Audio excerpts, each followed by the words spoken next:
La palabra de Dios se hace pública, honrando Padre, Hijo y Espíritu Santo.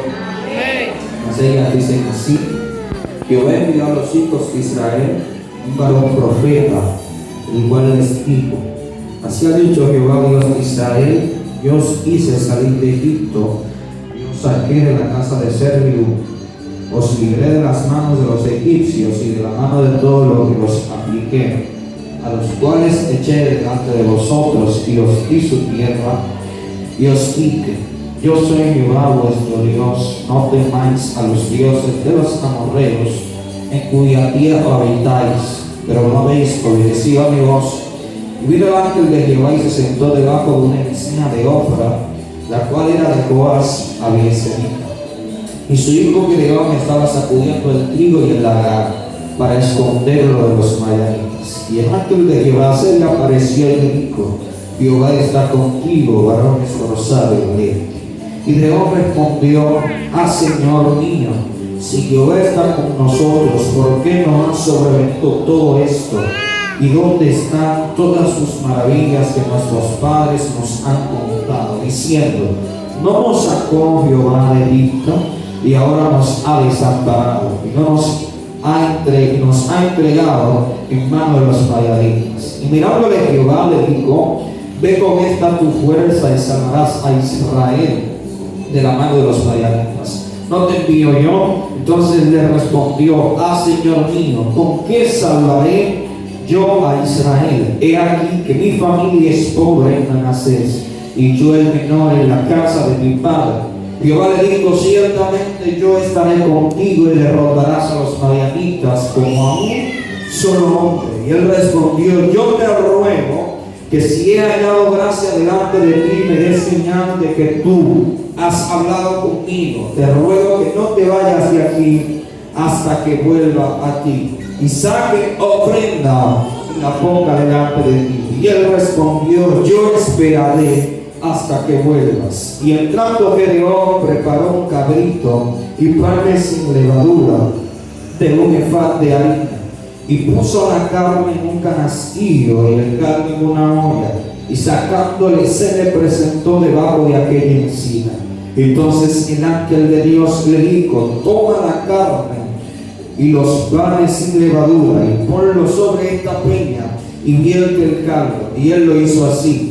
Y extendiendo el ángel de Jehová el báculo que tenía en su mano, tocó con la punta la carne y los panes sin levadura, y subió el fuego de la peña, el cual consumió la carne y los panes sin levadura. Y el ángel de Jehová desapareció de su vista. Padre, gracias por tu palabra.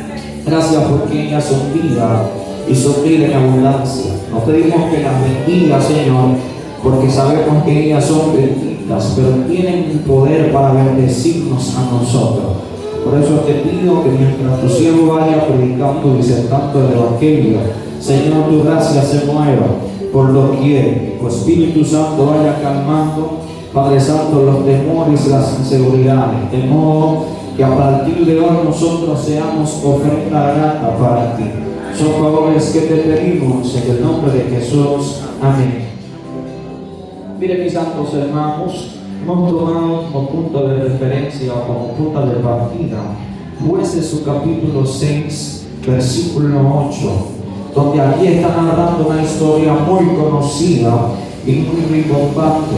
Ahora bien, me sorprende que lo que se está tratando de narrar aquí es un acontecimiento que ha prevalecido durante mucho tiempo en el pueblo de Israel, sabiendo que el pueblo de Israel era un pueblo de dura cerviz, pero según los que saben y según los que han estudiado la Biblia en todo su sentido gramatical y espiritual, dicen que el libro de los jueces de tiempo en tiempo se levantaba juez debido al que el pueblo de Israel estaba subyugado por un pueblo enemigo. Y cuando el pueblo de Israel se acordaba quién era su Dios nuevamente, pues Dios se placía en levantar un hombre o una mujer con la visión de que restaurara el pueblo de Israel como tal según su creencia, porque según la Biblia expresa, el pueblo de Israel se inclinaba a otros dioses. Pero no me quiero centrar exactamente lo que el libro de los Jueces está tratando de explicar, sino más bien en donde acabamos de leer. Aquí está hablando de un hombre llamado Gedeón, uno de los menores de la casa. Y dice la Biblia que él estaba congregando con el trigo, trabajando con el trigo. Me sorprende que lo primero que el ángel le dice, que era un hombre esforzado y valiente, pero parece que Gedeón tenía muchas inseguridades. Tal parece que Gedeón tenía muchos problemas dentro de sí a la hora de ejecutar lo que el cielo le había ordenado. ¿Por qué? Porque cada ser humano que comienza a ejercer el dominio o la asignación de Dios en la tierra, hay muchas revelaciones internas que aparecen. Una de estas interrogantes es si lo podré hacer o si Dios estará conmigo cuando lo haga. Y esto era una de las preguntas que Gedeón se estaba haciendo. Dice la Biblia que según el acontecimiento que estaba pasando, Dios se le acerca a Gedeón. Pero tal parece que Gedeón no estaba acostumbrado a escuchar la voz de Dios porque no la reconoció como tal. Ahora bien, dice la Biblia que para él certificar que a Gedeón le estaba hablando Dios, dice la Biblia que él le dice: espérame aquí en la encina y deja que yo te prepare algo. Y este algo era una ofrenda. Y me sorprende esto porque cuando él va a buscar el cabrito y los panes sin levadura, la señal que él había puesto a Dios para certificar que era el mismo Dios que le estaba hablando y de igual forma Dios iba a estar con él en lo que él hiciera. Dice la Biblia que en este preciso momento, sin importar lo que Gedeón duró para preparar la ofrenda, dice la Biblia que el ángel se quedó acá. Pero fíjese en algo, y en donde hago hincapié es que cuando él ofrece la ofrenda, dice que el ángel de Dios extiende un báculo sagrado. Esto, según lo que saben, está expresando y está enseñando que Dios había recibido la ofrenda que Gedeón había implantado en aquel lugar. Porque es muy diferente en dar una ofrenda por responsabilidad a que Dios reciba mi ofrenda. Aquí existe una discrepancia muy grande, y es aquí donde entra el error de muchos que piensan que por cumplir una responsabilidad entienden que Dios está recibiendo su ofrenda. Pero que Dios se quería asegurar de que la ofrenda que le estaba dando, Dios la iba a recibir. Y es aquí donde le dice: espérame aquí. Pero fíjese en algo poderoso, y es que la señal que Dios le mostró a Gedeón que recibió su ofrenda fue fuego, al extender el báculo sagrado. Y cuando yo comienzo a investigar, me doy cuenta que el fuego tiene grandes significados. El fuego tiene grandes utilizaciones en la Biblia y en la vida cotidiana. De hecho, cuando yo comencé a estudiar, me doy cuenta que a Elías, una de las manifestaciones más poderosas que pudo hacer fue a través del fuego, como señal de que Dios estaba con él. Y aquí es algo que nosotros debemos de entender, porque Dios está recibiendo la ofrenda de él a través del fuego. Y hago paréntesis aquí y me traslado al Nuevo Testamento, donde Juan dice: el que viene detrás de mí no lo bautizará, no lo bautizará en agua, sino con fuego y Espíritu Santo y fuego. Y esto me llena el espíritu. Pero que lo que está pasando aquí con Gedeón es algo tan poderoso que no solamente Dios está recibiendo su ofrenda, sino que también está dando una manifestación visible que él había recibido su ofrenda. Predicador, ¿qué me están tratando de decir? Que en muchas ocasiones, cuando Dios reciba tu ofrenda, habrá una manifestación divina que certificará que esa ofrenda Dios la recibió. Ahora, ¿cómo yo puedo darme cuenta bíblicamente que Dios ha recibido mi ofrenda? Algo que yo he estudiado en la Biblia, y es que cuando un hombre pues da una ofrenda a Dios, la trae al altar, lo divino se comienza a mover a favor de esa persona. De repente todo la persona. De repente todo comienza a ser distinto. De repente las personas que te veían como alguien normal comienzan a verte como algo diferente. De repente las personas que están en tu entorno, inmediatamente cae alguien endemoniado. A ti es que te van a buscar. ¿Sabe por qué? Porque la señal de que Dios ha recibido tu ofrenda se manifiesta aún en tu entorno. La señal de que Dios ha recibido tu holocausto, todos los visibles tienen que palparlo. Por eso dice la Biblia que lo que se ve fue hecho de lo que no se veía.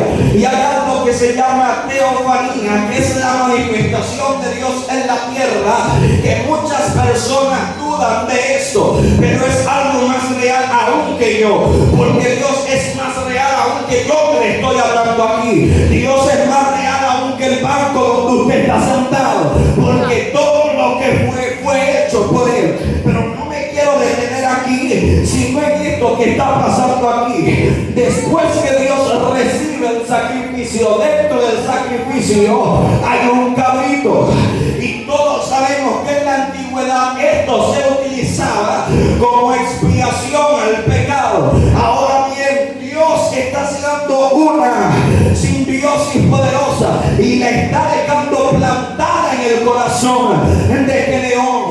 Y dice la Biblia que cuando esto está pasando, Gedeón no entendía el poder de su ofrenda en el momento. Él solamente quería asegurarse de que Dios estaba con él, pero no sabía el aceleramiento que estaba provocando en el mundo espiritual.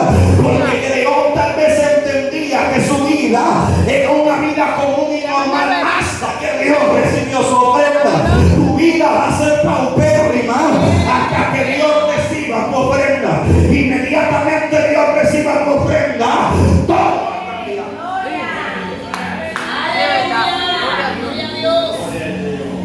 Y hay algo que dice: yo te ruego que si he hallado gracia delante de ti. Me es una señal de que tú has hablado conmigo. Y eso aquí es una enseñanza para todos nosotros. Porque todos nosotros en un momento nos hemos sentido inseguros de que sí es Dios que me está hablando. Pero como la asignación de Gedeón demandaba una responsabilidad tan grande, él quería asegurarse. Pero más para adelante, y es donde quiero hacer énfasis, una palabra que Dios me ministró hace mucho, a principios de año, en esta historia. Y es que Dios manda a Gedeón a que creara un altar. Pero fíjese que en su familia no tenían esta misma creencia. Dice la Biblia que Gedeón, o los padres de Gedeón, tenían un altar para Baal. Y ven aquí lo que diariamente ellos ofrecían ofrendas. Y aquí hay un contraste espiritual, porque en una casa no pueden haber dos señores.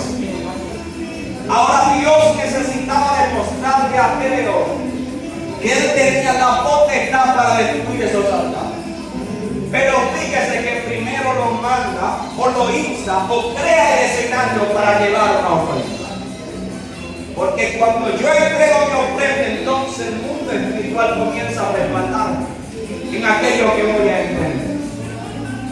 Y dice la Biblia que esto fue tan poderoso que Dios no solo se conformó con que el nombre de Gedeón significara el río valiente, sino que le cambió el nombre a Jehová, aquel hombre que destruye los altares de Baal.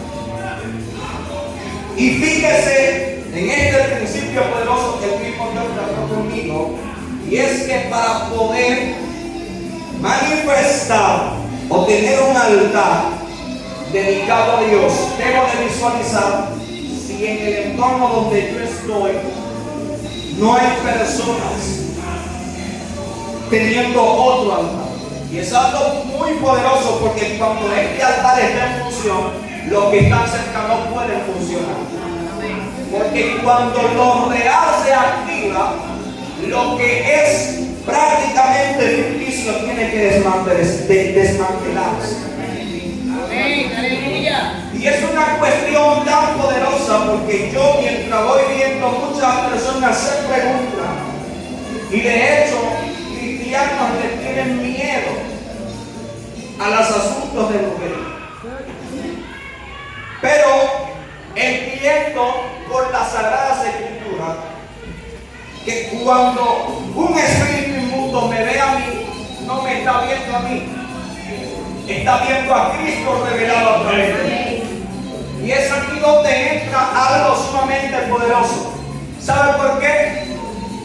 Porque Dios nos está enseñando que a través de Él es que podemos ejecutar cosas en Dios. Por eso el mismo dice que en mi nombre podrán hacer cosas mayores incluso que las que yo hice.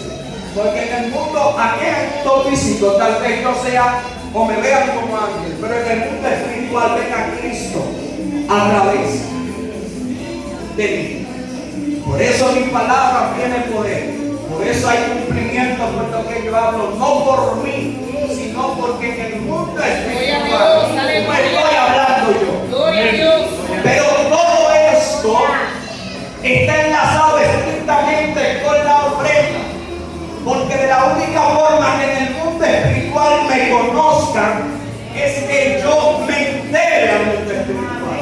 Ahora la pregunta que haces es ¿cómo me puedo integrar al mundo espiritual? Y aquí me surge una historia, y es la historia de cuando Jesús está orando, que le dijo a los discípulos, ¿por qué no han podido estar conmigo tan siquiera una hora? Ustedes quieren ser partícipes de la gloria que yo vine a manifestar, pero no quieren ofrecer ofrenda. Y es algo que ellos querían ser reconocidos, querían que los ángeles le obedezcan, pero no podían durar tan solo una hora.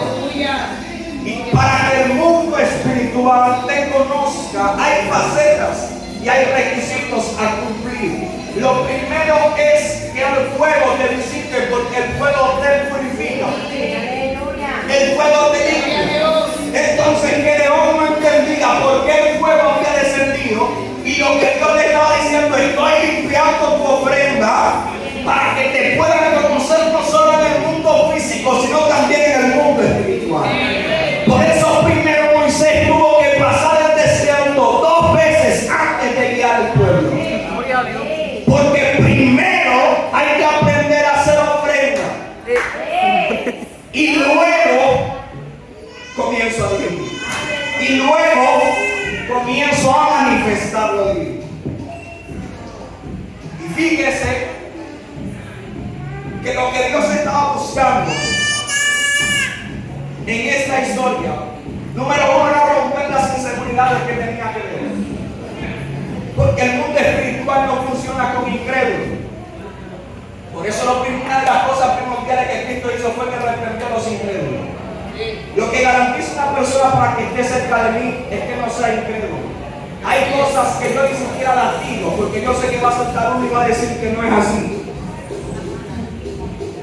Ahora, como Cristo sabía lo que iba a hacer, Él solamente le dio a 12, que eran las personas que iban a compartir lo íntimo. Él al público le decía parábola, pero a ellos se les explicaba. ¿Por qué razón? Porque lo espiritual no lo entiende todo el mundo. Aleluya. Por eso a Pedro lo acusaron de loco. Y a todos los que emprendieron, porque imagínense usted que yo me pare allá, me escupe tierra y hay un ciego, yo le dije a ese ciego que coja la tierra y que se lo ponga en los ojos y que no hable. No lo van a hacer.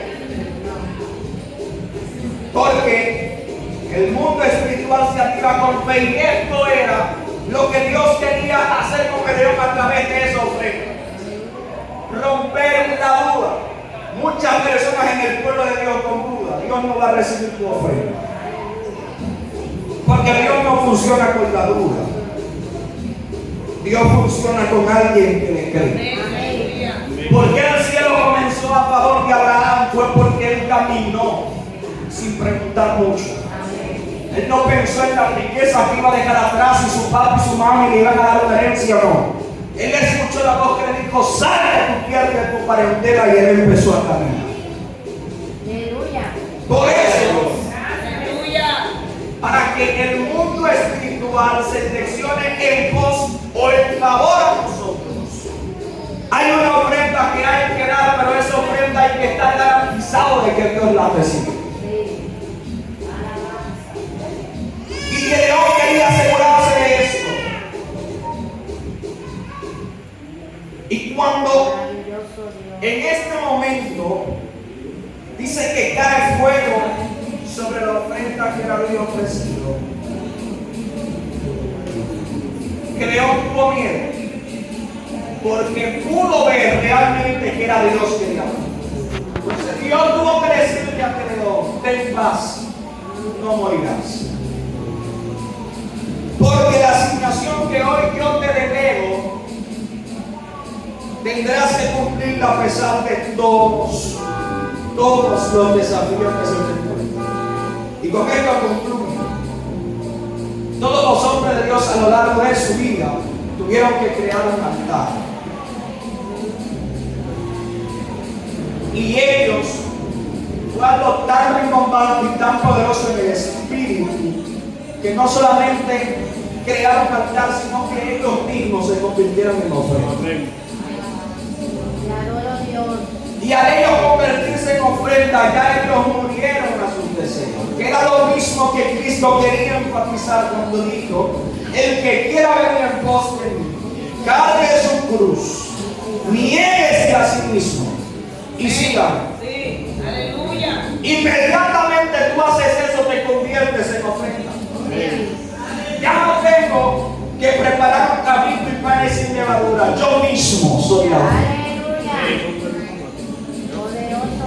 Y Abraham, cuando tuvo que sacrificar a su hijo, una parte de él se iba con su hijo.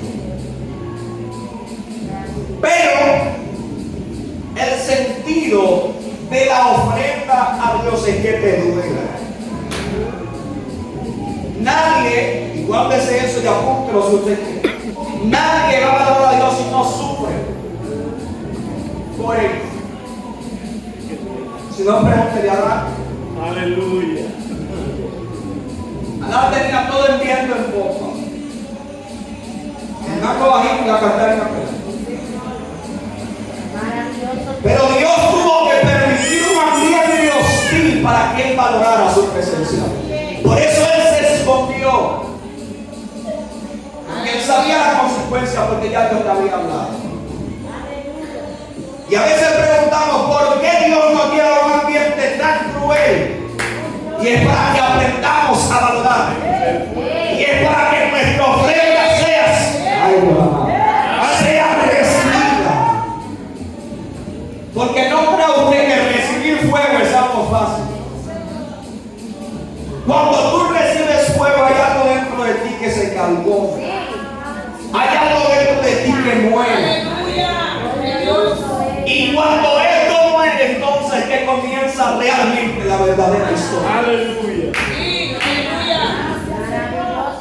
La verdadera historia empieza cuando yo sufra por entregarme.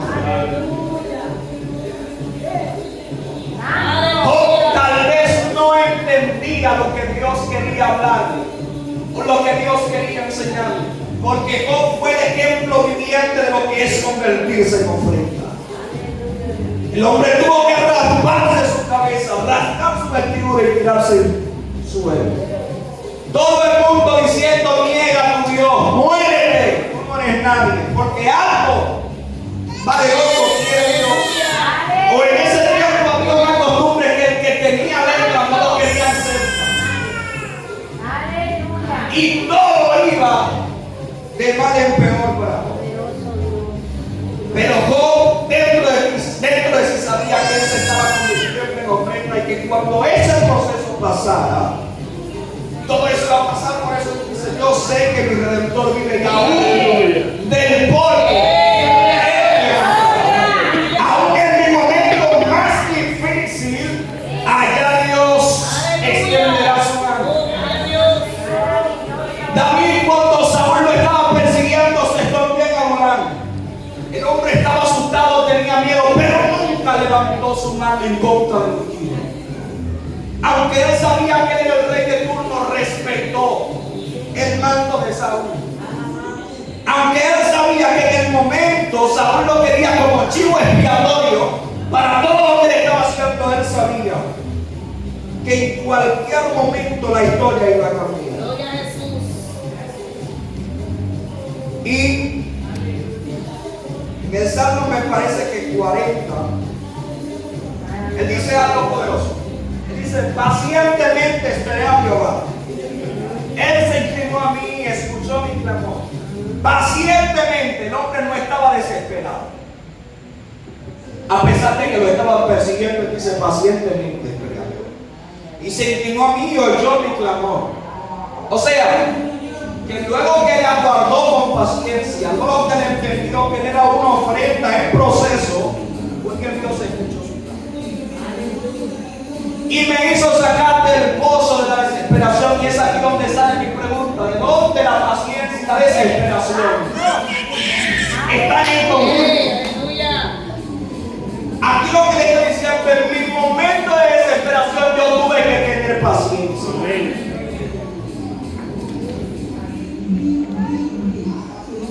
Gloria a Dios. Del lodo cenagoso puso mis pies en peña y afirmó mis manos. Y puso en su boca un cántico nuevo. Con esta historia cierto.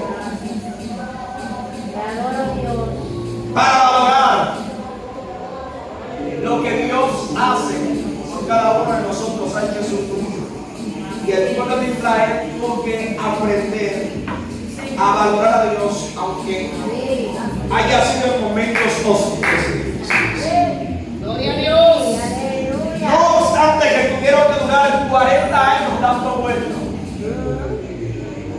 muchas veces siendo entregados a sus enemigos, sino que también Moisés tuvo que enfrentar algo que usted y yo debemos de estar capacitados para posteriormente recibir. Y es que cuando María se revela en contra de Moisés, Moisés se siente mal porque uno de sus hermanos, uno de sus más allegados, está en contra de él. Pero ella no entendía que cuando ella le faltaba al hombre de Dios, no le estaba faltando al hombre, sino que le estaba faltando a Dios. Y fíjese que luego de ella, a veces se salvó por chepa, pero luego de ello dice la Biblia que María duró una lunes, es decir, una semana con lepra, apartada del pueblo. Y nos preguntamos por qué Dios no recibe nuestra ofrenda y en nuestra boca solamente sale dudar de lo que una persona de Dios está haciendo. Cuando alguien comienza a hacer algo en el espíritu y alguien lo quiere interrumpir, ese corazón se llena de lepra. Y tal vez la lepra no es visible, pero en el corazón está. Entonces, como yo personalmente no puedo tener mi lepra, yo la quiero contaminar mi entorno también. Si yo me pierdo, te pierdes tú también. Y desde ya hay que romper con esto. Y vuelvo al tema de la ofrenda. La ofrenda de altar se llora. Por eso muchos han explicado este texto donde dice que el que esté firme mire que no caiga. Pero es que el espacio para recuperar lo que se pierde después que se cae. Si no, pregúntele a Sansón. Sansón, después de que todo el mundo se burló de él, le dijo a Dios: si te place, devuelve la fuerza.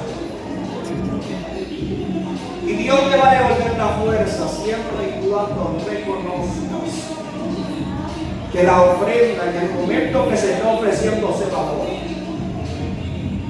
Cuando estoy ofreciendo mi vida, no puedo solamente hacerlo por compromiso, por responsabilidad, sino porque realmente debo de hacerlo. Hay un vivo celo que hay que sentir a la hora de hacerlo. Póngase de pie. Aleluya. Gracias, Señor. Aleluya. Gracias, Dios. Yo no sé quiénes hoy están dispuestos a sacrificar sus almas, aunque les duela. Hay que entender que la ofrenda Dios la va a recibir siempre y cuando te cueste. No vamos a ofrecer a Dios nada que no nos cueste sacrificio. Siempre, cierra sus ojos, que pensemos en la promesa del Señor. En qué Dios está haciendo por nosotros. Pensemos cuánto nos está costando entregarle ofrenda al Señor.